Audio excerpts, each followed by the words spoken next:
Saludos y bienvenidos a su programa Salud Total. En esta ocasión tenemos un programa muy interesante y para ayudarnos a entender este tema tan sumamente importante en nuestra salud, tenemos hoy con nosotros el doctor Pedro Torres Jerez.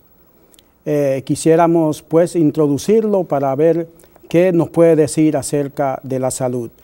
Doctor, ¿cómo está usted hoy? Muy bien, por la gracia de Dios. ¿Podría usted decirnos, por favor, a qué se dedica, cuál es su preparación? No sé, pudiera decirnos quién es usted. Bueno, yo esencialmente me considero ser un médico evangelista, médico educador.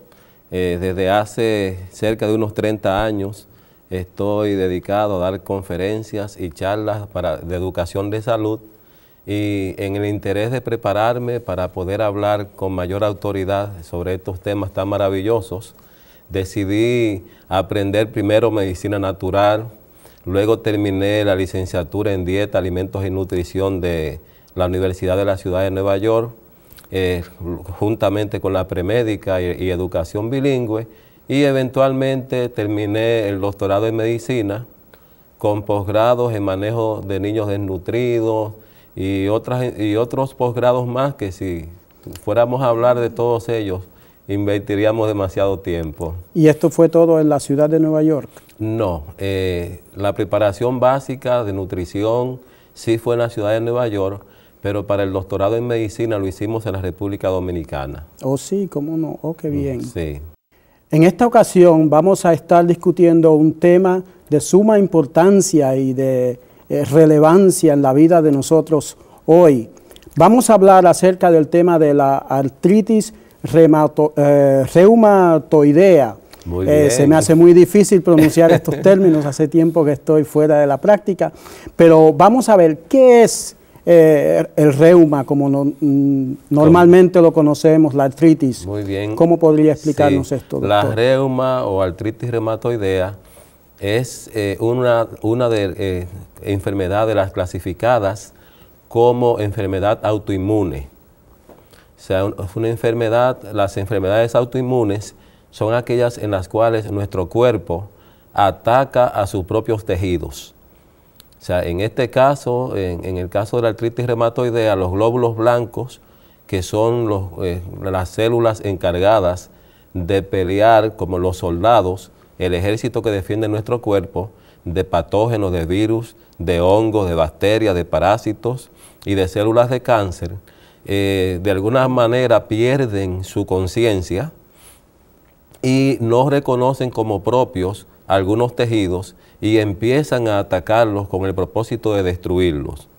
En el caso de la artritis reumatoidea, la enfermedad está atacando las articulaciones.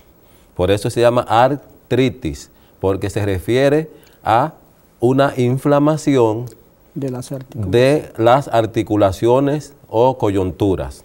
Y básicamente eso es, en su definición más estricta, la enfermedad. ¿Y qué cosas provocan el desarrollo de esta enfermedad? O sea, bien, sí. Abundando sobre el desarrollo de la enfermedad, notemos también que se trata de una inflamación. O sea, la persona va a sufrir un proceso inflamatorio que le va a provocar dolor, que le va a provocar sensibilidad, que le va a producir fiebre focalizada al órgano afectado. Por ejemplo, si es en la rodilla, usted le toca la rodilla a esa persona y va a tener temperatura. Además también va a ser doloroso al tacto. Entonces, con el paso del tiempo, esta enfermedad va progresando de manera que el individuo va perdiendo cartílago. El cartílago viene a ser, como seguro todos habremos visto los huesos de pollo, esa parte blanca que está en el extremo del hueso, eso es el cartílago y tiene una sustancia que se llama el líquido sinovial, que juntamente con la estructura del cartílago y con la naturaleza de ese líquido sinovial, hace que el cartílago sea tan resbaloso, como 10 veces más resbaloso que el hielo. Wow. Los que se han dado un buen estrellón, como diríamos en Santo Domingo, Santo Domingo sí, un buen estrellón en el hielo, o sea, una buena caída, como un servidor, una buena caída en el hielo, sabemos lo que significa resbalar sobre el hielo. Sí. Pues nuestras articulaciones, Dios en su infinita sabiduría las hizo de tal manera que puedan ser 10 veces más resbaladizas que el hielo para que no haya fricción. Qué bien. Pero a medida que la enfermedad avanza, lamentablemente el individuo va perdiendo ese cartílago, y cuando la situación se extrema, la enfermedad se llega a un extremo, a un pico, el cartílago desaparece por completo y queda el hueso con hueso, cabeza de hueso con cabeza de hueso, lo cual provoca un dolor que yo no quiero ni imaginármelo. Pero los que han sufrido esa enfermedad tienen que estar sufriendo mucho por eso. Entonces, la naturaleza, para defenderse de esa fricción, lo que hace es que tira ligamentos entre un hueso y otro, y como haríamos en el caso de una autopista que sea peligrosa, que las autoridades la cierran, sí, y ya no se puede usar, pues eso mismo hace la naturaleza. La naturaleza lo que hace es que paraliza esa coyuntura, de modo que ya ahora al tirar esas nuevas estructuras entre un hueso y otro, pues la persona queda paralítica. Interesante, interesante la función de nuestro cuerpo. Y me imagino que esto se debe a un proceso evolutivo. Sí, sí, más bien lo que le llamaríamos degenerativo. Degenerativo. Sí. Ajá. O sea que las enfermedades degenerativas son aquellas en las cuales uno las va adquiriendo con el paso de los años. Por eso es muy raro usted ver a un niño, un joven con esa dolencia, a pesar de que un proceso autoinmune inflamatorio lo puede tener cualquiera, no importa la edad, pero la artritis reumatoidea, como la diabetes y otras enfermedades que se consideran degenerativas, se les llama así porque son enfermedades de larga data en la experiencia del sufriente. Es interesante porque yo mencioné la palabra evolutiva en el sentido de que hay personas que consideran que el cuerpo es simplemente una maquinaria que ha cambiado a través de los años. Fruto de la evolución. Fruto de la evolución, pero sabemos que eso es un milagro y una maravilla, sí, de la forma en cómo Dios ha creado el cuerpo. En realidad, cuando hablamos de evolución, estamos demostrando nuestra crasa ignorancia. Sí. Yo recuerdo cuando yo empecé a estudiar biología, que se decía que no había uso en nuestro cuerpo, por ejemplo, para el apéndice. El apéndice, ese rabito que tenemos al comienzo del intestino grueso, en una esquina del intestino grueso, y los pseudocientíficos, o sea, los científicos falsos, los supuestamente llamados científicos, porque sí, la verdadera ciencia conduce a Dios y se apoya en hechos concretos, en armonía con el plan general de la creación. Sí, y lo que no sea en armonía con eso, pues no es verdadera ciencia. Exactamente. Y todo va a tener que tener una explicación en ese sentido, porque el conocimiento de Dios es el principio de la sabiduría. Sí, señor. Entonces, estos científicos argumentaban que el apéndice era un fruto o un vestigio de la evolución, fruto de algún órgano que ya nuestro cuerpo no estaba usando. Hoy día sabemos, por eso, de hecho, quiero aclarar que por eso tan livianamente los médicos, a la menor condición que se le presentase a un paciente en el apéndice, procedían a extirparla livianamente. Pero hoy sabemos que el apéndice es un tipo de amígdala a nivel intestinal que lo que hace es que analiza la calidad de la comida que va a llegar al resto del intestino grueso, y en base a eso prepara la defensa, activa el mecanismo de defensa apropiado para manejar los venenos que puedan haber allí. Y esto es lo que hace en sí el organismo cuando se trata de la deficiencia en las coyunturas o en las articulaciones. Exactamente. Volviendo al tema, por supuesto, gracias, de la artritis. Es algo inteligente, porque ya terminando con ese pensamiento, cuando el organismo analiza pues sencillamente pues puede combatir inteligentemente. Exactamente. Si el organismo no analiza, pues se queda a su suerte, y a las personas que le han extirpado el apéndice tienen una mayor incidencia de cáncer en el intestino, por esa casualidad. Entonces, aquí volviendo a nuestro tema de la artritis reumatoidea.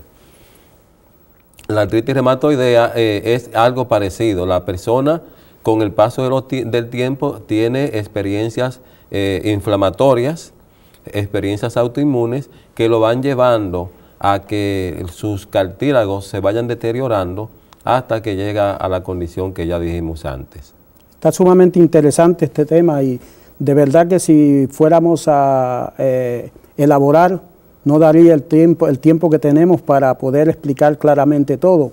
Pero tal vez podía decirnos cuáles son los daños que puede causar esta enfermedad o esta deficiencia en el cuerpo. Sí, los reumatólogos dicen, y los textos de medicina también, que esa enfermedad, incluso yo he oído rumores, o sea, que como la gente habla comúnmente, y como dicen los textos, que uno puede incluso, dicen, le dio artritis en el cerebro, le dio artritis en el corazón. Wow. Y es porque la fiebre reumática, por ejemplo, se puede desarrollar en el individuo una reacción como en cadena, una gran crisis reumatoidea, que puede incluso llegarle a costar la vida a la persona. Terrible. Sí, terrible. Verdaderamente. ¿Qué remedios hay? ¿Será que esta enfermedad es de muerte? ¿Qué remedios hay? ¿Qué esperanza podemos darle a la persona que esté comenzando o aún esté sufriendo de esta enfermedad por hace tiempo, por algún tiempo? ¿Qué esperanza podemos darle, si es que hay esperanza? Bueno, la artritis reumatoidea como tal, recordemos que es un síntoma de una condición que ha venido desarrollándose en nuestro cuerpo, y como tal tenemos que manejar más bien la situación. Hay, sin embargo, algunos atenuantes y agravantes para la condición de la artritis. Normalmente esta condición se maneja en los medios médicos convencionales, en los medios farmacológicos normales, mediante el uso de antiinflamatorios y analgésicos. Entendiendo el razonamiento detrás de ello, nos damos cuenta que la artritis es una inflamación de las coyunturas. Si usted usa un antiinflamatorio, pues obviamente va a reducir la inflamación. Va a ceder la inflamación y el síntoma va a desaparecer, y de no desaparecer, por lo menos el paciente va a tener un alivio de su dolencia. Entre los más comunes de los antiinflamatorios que se usan, tenemos el ibuprofeno, tenemos el diclofenac, tenemos también otro, incluso la aspirina también se usa para esos casos. Pero todos sabemos, incluso en los mismos textos de medicina se nos enseña, que muchas de estas enfermedades autoinmunes, lo que generalmente mata al paciente es el tratamiento del médico. Oh, ¿quiere decir que el médico puede matar? Increíble, sí, increíble, así es, especialmente cuando ya el paciente degenera demasiado y su enfermedad ha avanzado mucho. Al médico no le queda más remedio que indicar los hidrocorticoides, la cortisona, que le va a causar mucho daño, y eventualmente el paciente va a morir a consecuencia más por el tratamiento que por la enfermedad en sí. Entonces, quiere decir que debe haber una alternativa. Sí. Porque hemos conocido, yo personalmente he conocido personas que no quieren recurrir a estos tratamientos precisamente por la inquietud que le crean en su vida, en su salud. Entonces, tal vez no saben qué hacer. Sí, ¿Hay alguna alternativa para ellos? Y quiero apuntar, antes de entrar en la alternativa, porque quiero machacar el asunto de la importancia que tiene de que no es que usted no use sus analgésicos si usted lo necesita, no puede dormir y está desesperado con un dolor, pues por favor encuentre alivio. Pero sepa que eso tiene un costo, es lo que yo quiero enfatizar. Por ejemplo, el diclofenac, le va a dañar el hígado. Y con el tiempo la persona que se acostumbre a usar mucho se lo va a dañar. Pero vamos ahora a lo bueno, a lo positivo. Amén, eso es lo que queremos escuchar. A lo que podemos hacer para evitar la artritis que avance, ayudándonos a corregirla y si es posible curarla. ¿Ok? En primer lugar, recordemos que la artritis reumatoidea es una condición en la cual a nuestro cuerpo le falta inteligencia en su sistema inmunológico. Siendo que es una enfermedad que es por falta de inteligencia del sistema inmunológico, actualmente los científicos han encontrado sustancias como el llamado factor de transferencia o transfer factor, que es la única molécula conocida que tiene la capacidad de transmitirle a nuestro cuerpo, un producto natural, inteligencia inmunológica. Óigame. Para que reconozca sus propios tejidos y no los destruya. Hay otras sustancias que también podemos usar como antiinflamatorios, como es la bromelina, una enzima que se encuentra en la piña, especialmente en el corazón de la piña. Esa parte que no sabía nada, esa es la parte donde hay más bromelina. Hay muchas personas que eliminan esa parte cuando cortan la piña, pero sí, yo la he comido y sí resulta sabrosa. Sí, por eso lo enfatizo, para que nuestra teleaudiencia se